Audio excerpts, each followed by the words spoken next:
This grass-covered hill was actually the remains of her family's ancestral home. A turf house built over 900 years ago by people who understood how to survive in one of Earth's harshest environments. The wind howled proud.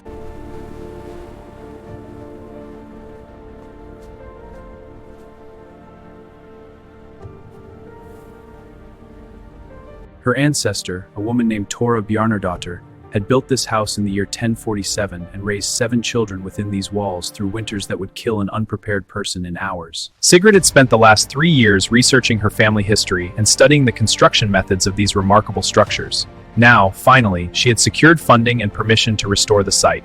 As she examined the ruins, she heard the rumble of an old truck approaching along the rough dirt road. John Eriksson had arrived. John was 72 years old, with hands weathered by decades of working with stone and earth. He was one of the last living masters of traditional turf house construction, having learned the craft from his grandfather, who had learned it from his grandfather before him. Good bones.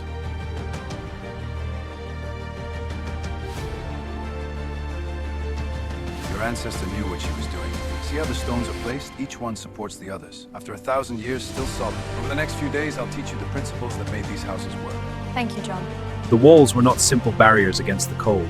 They were complex systems, sometimes 2 meters thick, made of layered stone, turf, and earth. The Vikings who settled Iceland had faced a serious problem. They came from Norway and other parts of Scandinavia where wood was plentiful, but Iceland had almost no trees.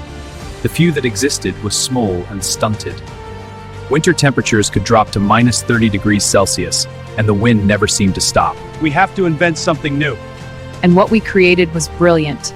It's working. Turf is cut into precise rectangular blocks from the ground, containing grass, roots, and about 30 centimeters of soil. These blocks are stacked like bricks, but with the grass side facing down. The roots grow together. I see now. It's brilliant. Exactly. They fuse and become stronger. Over time, the whole wall becomes one living thing. The grass on top keeps growing, so the roof repairs itself. When rain falls, the earth absorbs it. When winter comes, the earth holds the warmth inside.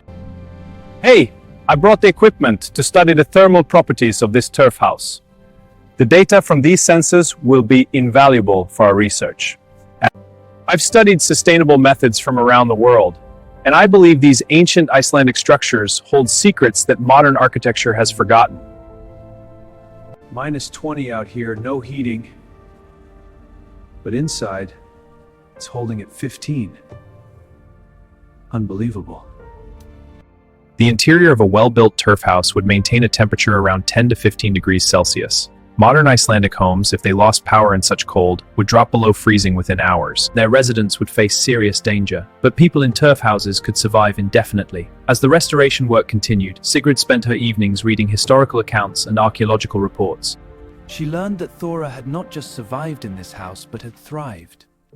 Records showed that Thora lived to be 68 years old, an impressive age for the 11th century. She had been a respected landowner, raised healthy children, and the farm had prospered under her management. Sigrid tried to imagine what life had been like for Thora.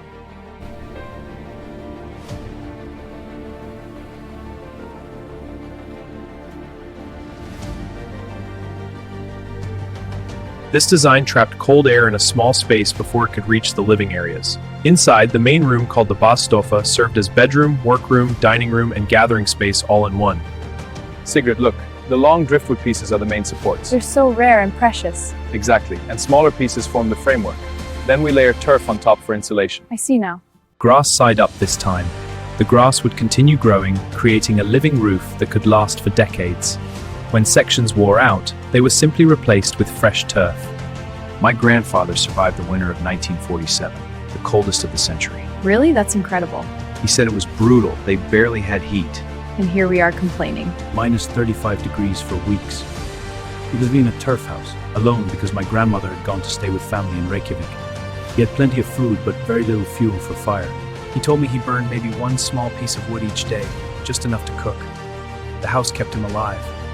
His neighbor in a wooden house nearly froze to death and had to be rescued. He told me he burned maybe one small piece of wood each day, just enough to cook. The house kept him alive. His neighbor in a wooden house nearly froze to death and had to be rescued. I can show you why. These turf houses achieve what we call an R value of approximately 40 in the walls.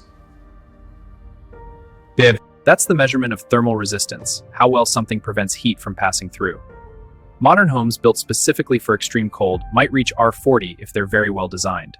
Your ancestors achieved this with no mathematics, no engineering degrees, just observation and experience. The research revealed other advantages. Turf houses were built entirely from local materials that required no processing. Stones from nearby fields, earth cut from the ground, driftwood collected from beaches, and occasionally some wood from the few small trees that grew in sheltered valleys. There was no need to transport materials long distances or burn fuel to manufacture them. The construction itself sequestered carbon in the earth and plant matter of the walls, making houses carbon negative rather than carbon positive like modern buildings. In November, a fierce blizzard struck the region. Weather forecasts had predicted bad conditions. But the storm exceeded all expectations. Temperatures plunged 25 degree hours. Snow fell so heavily, the mountain was so heavy the rescue was 2 meters of white powder. The storm is too strong! To the vehicles! Visibility is dropping, stay together! 2 minutes is strong. We have to keep moving! It's no use. Hold on.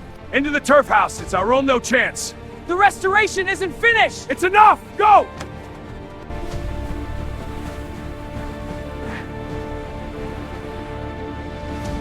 Snow had already begun to drift against the walls, adding extra insulation.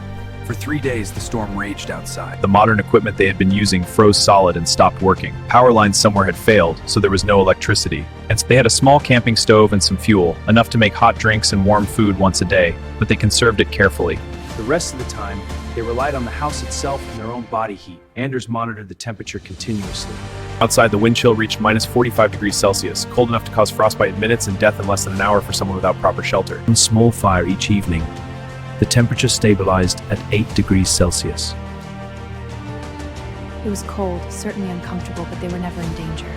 Thought of Thor and all the generations before us. I realized that what seemed primitive was actually sophisticated technology adapted to its environment.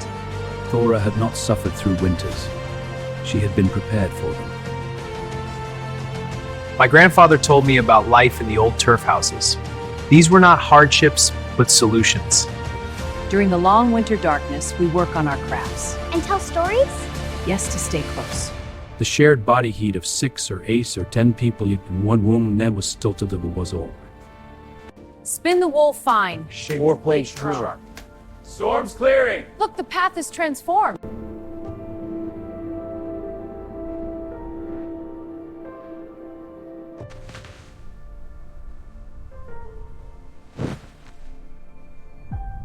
But the ancient house had protected them perfectly. It had been scheduled to res by the experience at an international climate conference. And now I have a dramatic story to tell. Using a satellite internet connection, I'm presenting from inside this restored turf house. He showed his data, explained the construction techniques, and described their survival during the storm. This is not primitive technology. This is brilliant technology. It outperforms modern construction in energy efficiency. It uses entirely renewable, has a carbon negative footprint. It requires no specialized equipment or advanced tools to build, and it lasts. Some of these sites have been continuously inhabited for over 1,000 years, with each generation rebuilding on the same foundation. The presentation generated enormous interest. Could the scouts Could she scale to normal? Yes. The impact data is promising. Could they help address climate change and housing needs in cold regions? Sigrid found herself answering dozens of emails from people around the world. But her main concern was preservation of the knowledge itself. John was 72 years old and in good health, but he would not live forever. Of Iceland's estimated 10,000 turf houses that existed in 1900, fewer than 200 remained. Most had been abandoned as people moved to towns and cities or built modern homes. The skills to construct and maintain them were disappearing. John, I've developed the plan. You'll teach traditional techniques to the new builders. A solid plan. Let's show them how it's done. Documenting every step with photos and notes. The videos and instructions will make this a great classroom. A museum and classroom. A place where people could experience this architecture firsthand. By early spring, the restoration was complete.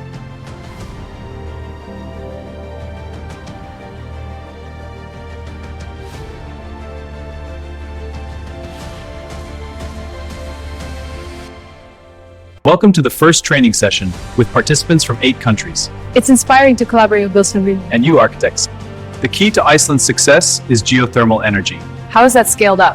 through policy and innovation. His weathered hands showing them exactly how each piece fit together, how to read the land, how to select the right materials. I see your skepticism. Watch closely. Now the elegance unfolds. She thought about all the unnamed builders over the centuries who had refined these techniques, each generation learning from the last. A little more depth here. Yes, that's perfect. It's done.